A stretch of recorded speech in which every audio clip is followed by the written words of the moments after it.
Now, most people will give a quick answer. They'll say, well, trees grow from the soil. And that sounds perfectly reasonable. After all, if you look outside, you see trees sticking right out of the ground. Their roots are buried in the dirt. Their trunks rise upward. And it certainly looks as if the soil is somehow turning itself into wood. But here's where science becomes interesting, because sometimes the things that look obvious are not actually true. A long time ago, scientists wondered about the same question. If a tree grows from a tiny seed into something weighing thousands of kilograms, where does all that mass come from? Does it really come from the soil beneath it? That seems logical until you try a little experiment. Imagine planting a young tree in a pot of carefully measured soil. You water it, give it sunlight, and let it grow for years. Eventually, the tree becomes much larger, adding hundreds of kilograms of wood and leaves. Now you weigh the soil again, and something very surprising happens. The soil has barely changed. So if the soil didn't turn into the tree, then where did the wood come from? Where did all that matter? The trunk, the branches, the leaves actually originate. And this is where physics and chemistry reveal a beautiful secret about the natural world. Trees are not built from the ground beneath them nearly as much as we think. Instead, they are built mostly from something we cannot see, something that surrounds us all the time. Air. Through a process called photosynthesis, trees take dioxide from the atmosphere and, using energy from sunlight, rearrange those atoms into sugars, cellulose, and the complex structures that make up wood. The carbon atoms floating invisibly in the air become the solid trunk you can touch. In other words, a tree is largely made from the sky. It's an extraordinary idea when you think about it. A massive oak tree standing tall in a forest is essentially a structure built from sunlight and air, slowly assembled, atom by atom over many years. And what I love about this discovery is that it shows how science works at its best. We start with a simple question, something a child might ask, and when we follow it carefully, when we measure an experiment instead of just guessing, we uncover a deeper truth hiding behind everyday appearances. So today we're going to explore the surprising science behind trees. Not just how they grow, but how atoms from the atmosphere become forests, how sunlight becomes wood, and how one of the most familiar things on Earth turns out to be far more mysterious than it first seems. When people look at a tree, the most natural assumption is that it must be built from the ground beneath it. After all, the roots dig into the soil, the trunk rises from it, and every year the tree grows larger while remaining anchored in the earth. It seems obvious that the soil is somehow turning into wood, bark, branches, and leaves. The ground appears to be the source of the tree's substance. For a long time, many people believed exactly that. But science has a habit of questioning things that look obvious. Instead of accepting appearances, scientists like to measure, weigh, and test ideas. And once someone actually tried to test this idea about trees, the result turned out to be quite surprising. In the 1600s, a scientist named Jan Baptista van Helmont decided to perform a simple but clever experiment. He planted a small willow tree in a large pot filled with a carefully measured amount of dry soil. Before planting the tree, he weighed the soil very precisely.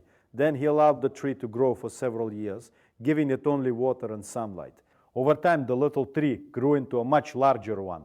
It gained many kilograms of mass as its trunk thickened and its branches expanded. Leaves appeared every season, and the entire structure of the tree became much heavier. After several years, Van Helmont removed the tree and weighed the soil again. What he discovered was astonishing for the time. The soil had barely lost any weight at all. The tree had gained a large amount of mass, but the soil remained almost exactly the same. If the tree had truly been made from the dirt beneath it, then the soil should have lost a large portion of its mass, but it didn't. So the question suddenly became much more interesting. If the wood of the tree did not come from the soil, then where did it come from? To answer that question, scientists eventually had to look beyond the ground and into the air itself. The atmosphere surrounding us may look empty, but it is actually full of molecules constantly moving around. One of the most important of these molecules is carbon dioxide, a gas made of carbon and oxygen atoms. Trees are remarkable chemical machines. Through their leaves, they absorb carbon dioxide from the air. Inside the leaves A process powered by sunlight begins rearranging these atoms in a very precise way. Using energy from sunlight, the tree separates the carbon atoms from the oxygen atoms in carbon dioxide. The carbon atoms are then linked together with hydrogen and oxygen from water to create molecules such as glucose. These molecules are the building blocks that trees use to construct cellulose, the substance that forms much of the structure of wood. So when a tree grows larger, when its trunk thickens and its branches extend outward, most of the material being added is actually carbon taken from carbon dioxide in the atmosphere. The solid wood you can touch with your hands was once part of invisible gas floating in the air. In fact, if you examine the mass of a typical tree, the majority of its dry weight comes from carbon. Atoms.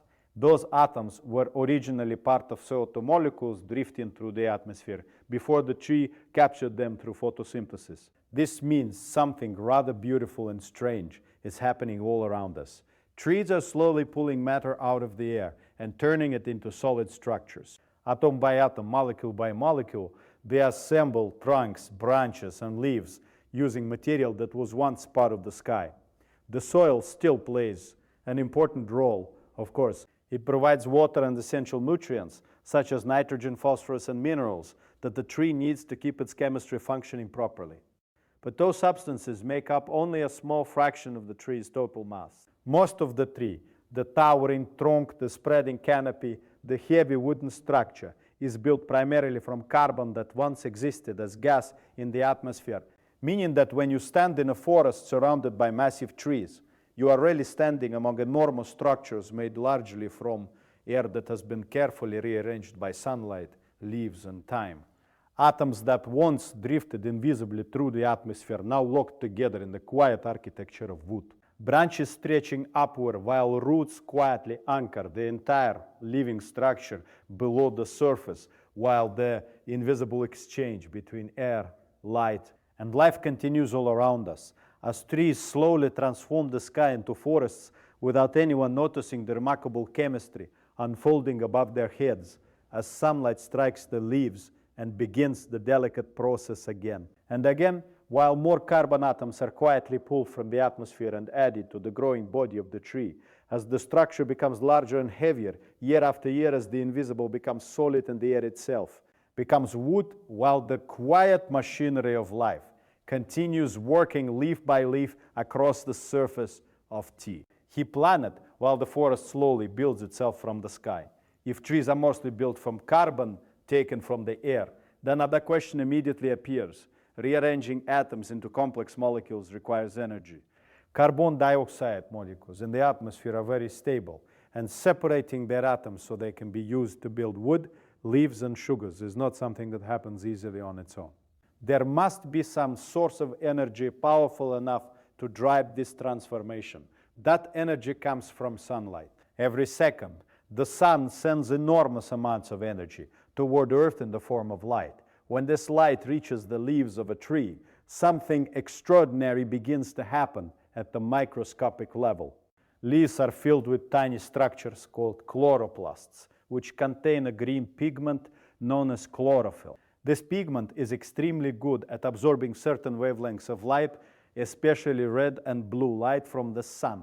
When chlorophyll molecules absorb sunlight, the energy from that light excites electrons inside the molecules. In simple terms, the electrons gain energy and begin moving through a complex chain of reactions inside the chloroplast.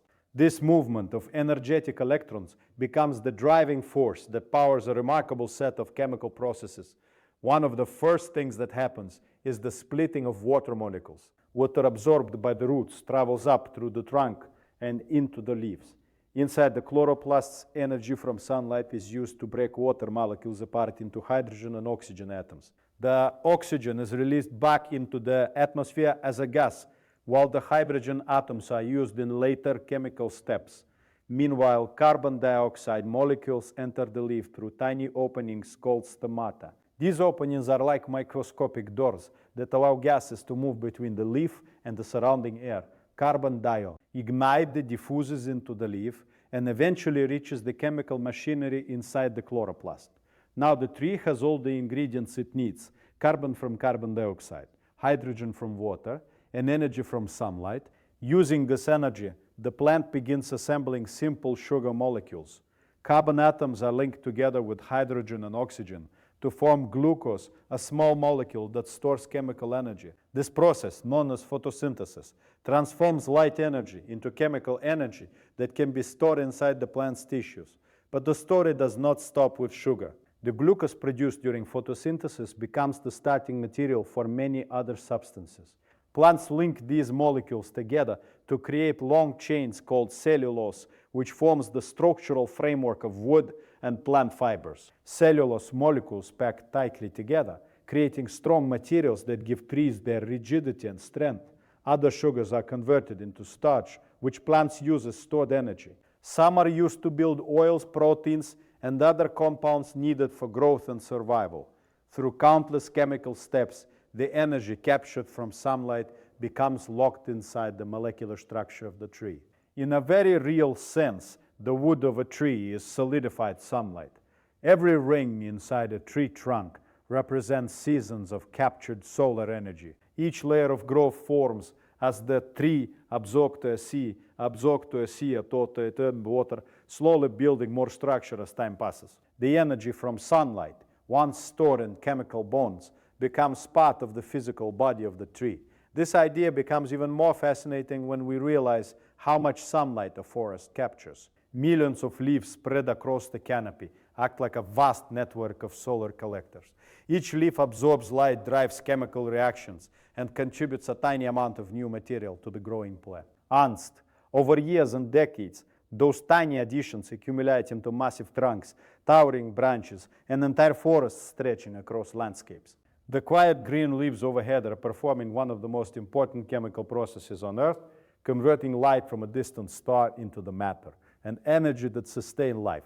While sunlight continues pouring down onto forests across the planet, as chlorophyll captures its energy and begins the delicate chain of reactions again inside millions of leaves, while electrons move through microscopic pathways and carbon atoms are slowly assembled into sugars, while hydrogen from water joins the growing molecules, as oxygen drifts back into the air, while the energy from sunlight becomes stored inside the living structure of the tree as more cellulose forms and the trunk thickens, while branches extend outward and upward as the invisible energy of light is quietly transformed into the solid architecture of forests, while leaves continue absorbing sunlight day after day, as the process repeats itself across fields and valleys and mountains, while the chemistry of life keeps turning light into wood, energy into structure, and sunlight into the silent growth of trees reaching toward the sky. If most of a tree is built from carbon atoms taken from the air and powered by energy from sunlight, then it becomes interesting to ask what happens to those atoms over time. The carbon atoms that form wood and leaves do not remain in a tree forever. Instead, they are constantly moving through what scientists call the carbon cycle, a vast natural process that moves carbon atoms through the atmosphere, living organisms, soil, and oceans. To understand this journey, imagine a single carbon atom floating in the atmosphere as part of a carbon dioxide molecule. This molecule drifts through the air until it passes near the leaf of a tree. Through tiny openings on the surface of the leaf called stomata, the molecule slips inside. From there, it enters the internal spaces of the leaf where photosynthesis is taking place. Inside the chloroplasts, energy from sunlight is used to break apart the cyoctomolecule. The carbon atom becomes part of a sugar molecule produced during photosynthesis. At this point, the carbon atom has moved from the air into the living chemistry of the plant. The sugar molecules produced in the leaves do not always remain there. Plants transport these molecules through specialized tissues called phloem, which act like microscopic pipelines running through the plant. The sugars travel to different parts of the tree where they are needed for growth. Some of those carbon atoms may be used to build new leaves or extend a growing branch. Others may travel down the trunk to the roots where they support root growth beneath the soil. Many of the carbon atoms become part of cellulose, the strong structural material that forms wood. Once incorporated into cellulose, the atoms can remain locked inside the tree for years or even centuries, as the trunk thickens and new layers form. But the journey does not end there. Trees are living organisms, and like all living things, they also perform respiration. During respiration, plants break down some of the sugars they produced earlier, releasing energy that powers their internal processes. When this happens, carbon atoms are combined with oxygen and released back into the atmosphere as carbon dioxide. Animals play a role in this cycle as well. When insects eat leaves or animals consume fruits and plant tissues, the carbon atoms inside those materials become part of the animal's body. Later, through respiration, those atoms may return to the atmosphere once again. Even when a tree eventually dies, the carbon atoms stored in its wood continue their journey. Microorganisms such as fungi and bacteria slowly break down the dead plant material. During this process, the complex molecules of wood are decomposed, and the carbon atoms are gradually released back into the environment, often returning to the atmosphere as carbon dioxide. Sometimes the process happens very slowly. In rare cases, plant material becomes buried and compressed over millions of years, eventually forming coal or other fossil fuels. In such cases, the carbon atoms that were once part of ancient forests remain trapped underground for vast spans of time until human activity or geological processes release them again. The remarkable thing about the carbon cycle is that the atoms themselves are constantly being reused. The carbon atom that forms part of a tree trunk today might once have been inside the leaf of another plant thousands of years ago. It might have traveled through the body of an animal, dissolved in ocean water, or drifted through the atmosphere many times before being captured by a leaf again. This means that the atoms making up the trees around us have long histories stretching far into the past.